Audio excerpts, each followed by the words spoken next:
Hello everyone and welcome back to Academicscope. Today we're starting GCSE AQA Biology, and this video gives you a brief introduction to how it's tested.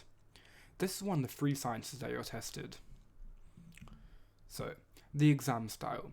There are two papers, paper 1 and paper 2, and they are both 100 marks and weighed equally.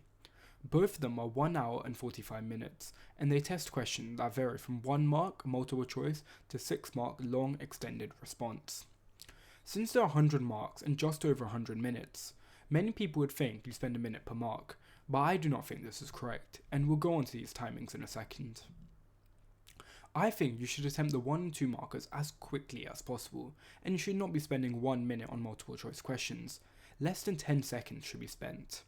The 3 and 4 markers should take roughly 3 to 4 minutes. And I think the time you made on the 1 and 2 markers should be spent more on the 5 and 6 markers, where quality of language and response is also assessed. These should take from 7 to 9 minutes, depending on the type of question. And I think you should leave at least 10 to 15 minutes at the end of the paper to go through and check the questions you're unsure on, because you can easily miss things in the heat of the moment, and you don't want to mess up on easy marks. Now, there are 7 topics in AQA GCSE Biology, and they're split up into Paper 1 and Paper 2. Cell biology, organisation, infection and response, and bioenergetics are Paper 1 topics, while Paper 2 tests homeostasis, inheritance and evolution, and ecology. While you may think Paper 2 has less content because it only has 3 topics, don't be fooled. Ecology and inheritance and evolution are both some of the longest topics that you'll see in GCSEs, while bioenergetics is quite short. So, paper 2 actually has a lot more content, and I'd say is more memorization focused. While paper 1 is also very memorization heavy, I'd say you need a lot more understanding for the 6 markers, while on paper 2 you can get above 80% by just memorizing, and 80% is more than enough to get a 9, as we'll see ahead. The revision methods I'd recommend for AQA GCSE Biology are seen now. Active recall is what I recommend most, not just for this, but for anything. It helps you remember what the mark scheme wants by practicing it as much as possible. Past papers familiarizes yourself with what the mark scheme wants. Biology has one of the most picky mark schemes. If you don't mention certain words or certain concepts, you won't get the mark, and that hinders many people from getting those top grades. That's why I recommend using the specification to make notes and flashcards, and I have a video on how to use the specification.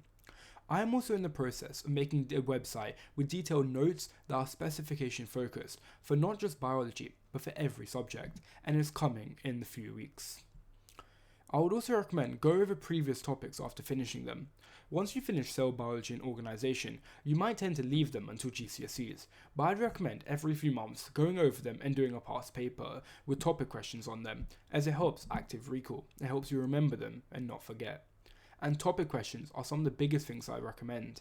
Instead of going through past papers and looking at questions you don't even know, PMT and other websites have topic questions. These are all past paper questions, but separated by the specification, and they're great for revising for topic tests or general revision.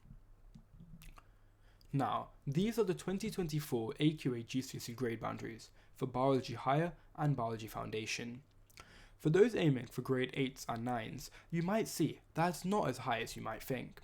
71% for a 9 means you need just 7 out of every 10 marks correct, and that's easily attainable.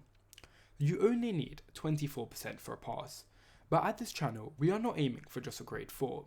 While that's still great, we want everyone to get those grade 8s and 9s, and by watching the coming videos, you will be able to achieve this. Thank you for watching, and I hope you come back to Academicscope, as we are aiming to release at least 10 to 50 videos every single week, so you can get those grade 9s. Check the bio for a Discord link where you can join a community of like-minded students.